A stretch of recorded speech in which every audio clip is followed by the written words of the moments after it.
The theme for the Four Horsemen Invitational for August 2025 is lowriders.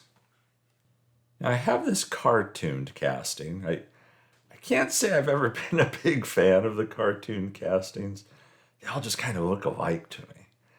And they're also incredibly difficult to find around here. And Santa Slow Dog and Grinch Witch were kind enough to send me this casting. So I thought, yep, this is the casting I'm going to do for the Four Horsemen Invitational. They're beautifully done castings. They're made really well. It's nice that they screw together. There is actually a post in that windshield there, so I had to drill that to get that out because that's going to change. So drilled that, easy enough to drill that out, pop it out. The front grille and back bumper, those are both plastic. And, very similar to, say, a green light casting, something like that. I generally just wedge my X-Acto knife against an area inside the casting and use that force then against those, melted over nubs to cut those off. And it's simple enough to do. I also have a flat-tipped X-Acto knife blade that works really well in these situations too. Unfortunately, on the back bumper, there isn't enough space to really use it because of the shape of that bumper back there. But for the front grille, I was able to use it. But I like this feature on the CarTuned castings because it lets me have that nice detail that a lot of times isn't cast into a regular casting. And there you see the little rings that came off the back, and bumper. Sometimes you got to poke it a little. I do have picks that I'll use for that sometimes. Sometimes just using the X-Acto knife, like you see here, to trim off a little more, it works. Sometimes you just push into it with the pick, or a screwdriver works just as well. There were 4 of those melted over little posts on the front. There you see the flat-bladed X-Acto knife. They're on the left. But they had 4 posts holding that front grille in place. I don't think it was going anywhere. Oh, there's me using a screwdriver to pop it out. But it's with the 4 posts, that's not going anywhere. The one thing that I really like was the detail on the taillights on this. And I can't detail them as well as they did. So that I can warn you, even at this stage of the video, those taillights look better originally than they're going to on the one I do. I thought about doing some decals for it, and I was lazy, and there were some adventures on this. I used metal cast purple over the metal cast silver base on this. I love the look of that. And I had these decals that are actually designed for lowriders. So the decals are wonderful. The decals are from Chiquita Toys on Whatnot. Went on wonderfully. I liked how they looked.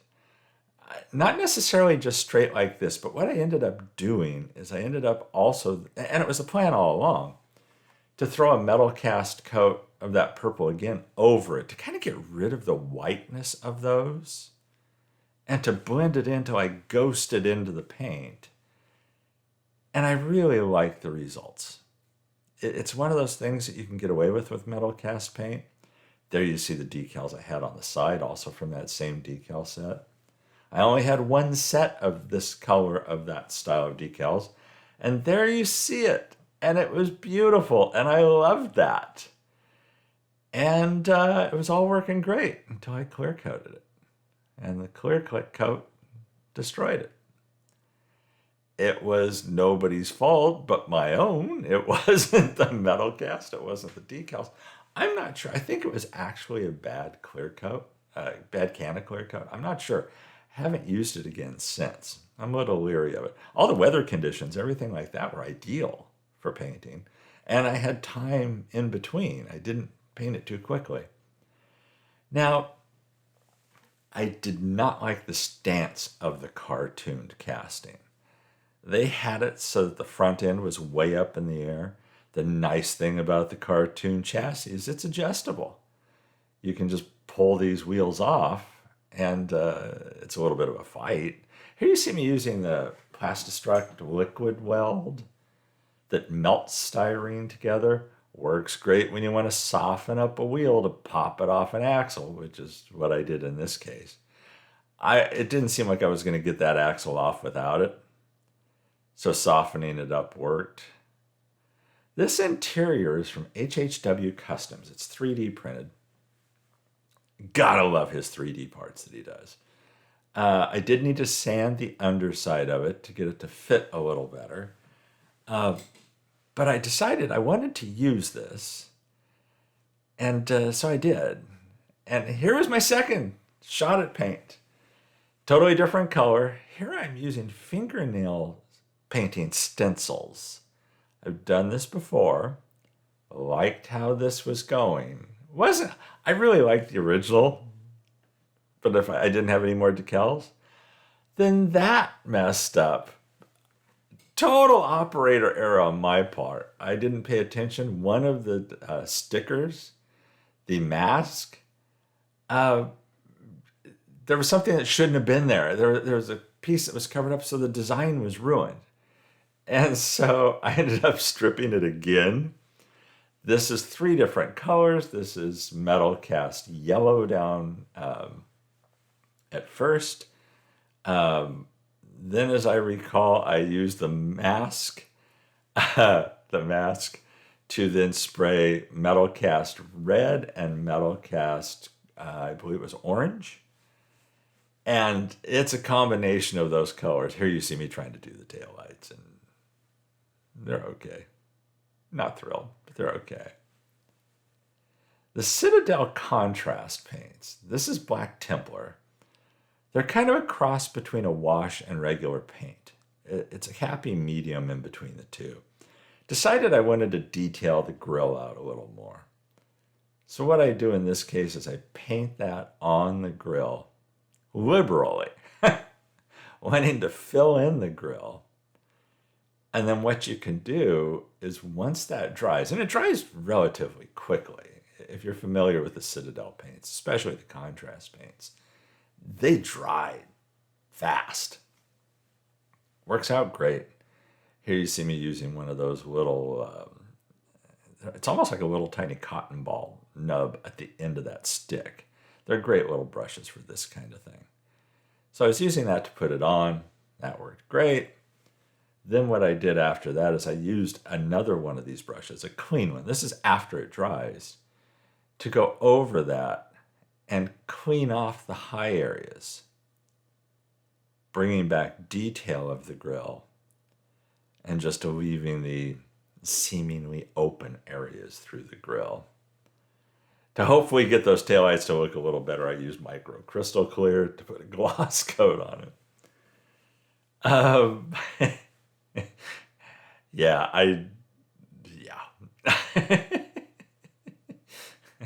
Am I happy with the taillights? Yeah. Are they as nice as the originals? No. Does this build end up as good as the original? If I didn't make a major change to it, I would say no. If I had made those changes to the original, do I think it might look better than what I ended up with here? Quite possibly. I do like how the fingernail stencils work. I just fell in love with that original purple with the decals. And after that, it's just frustrating. So here you see it. Now it's time to put it together. The interior I painted white. I did basically use the vacuum form to create a clear windshield, which I think is significant for this. I wish CarTuned had those on theirs. The HHW interior, I wanted a white interior because I love lowriders with white interiors. I did chrome the steering wheel, the shift knob that was on the floor, and there's a panel between the back seats up near the top that I kind of remember seeing those as chromed before. I decided I'd chrome that. Even though it has a clear windshield all the way around, it's not like you really see that chrome in there all that well. But I think the clear windshield makes a huge difference. Vacuforming it worked really well on this particular casting. The glass goes all the way around. So a lot of times when you vacuform glass, the one thing you really want is to elevate it, the original that you're casting it onto, off the base of the vacuform so that it pulls down pretty much past the original windshield. If you just set the windshield on the vacuform and cast over it, you always get the rounding at the bottom. So it worked out well on this. And as you'll see how the front end's also jacked up here?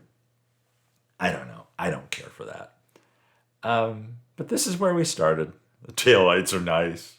There's also a lot of detail. I don't like the chrome around the windows and stuff that they had originally. I think it was heavy. Here you see I've lowered the front end. The clear windows, I think, make this look a lot better. And you can see the white interior. Additional detail on the front grille that you see there. But am I happy with it? Yes, kind of. I think if it had been that, I'm going to kick myself over and over that first paint job didn't go through and I didn't have another set of decals to do it. I thought about just ordering another set, and I thought about just printing up a set, and I thought, no, I'm going to do this another way. And I had these stencils, and I haven't used them enough. So, what the heck? This might have been better in different colors. Maybe if I had stuck with the original purple and gone with like red or pink for the pattern, that could have been hot. But I like that look right there. I think that's the best shot of the car that you see right there.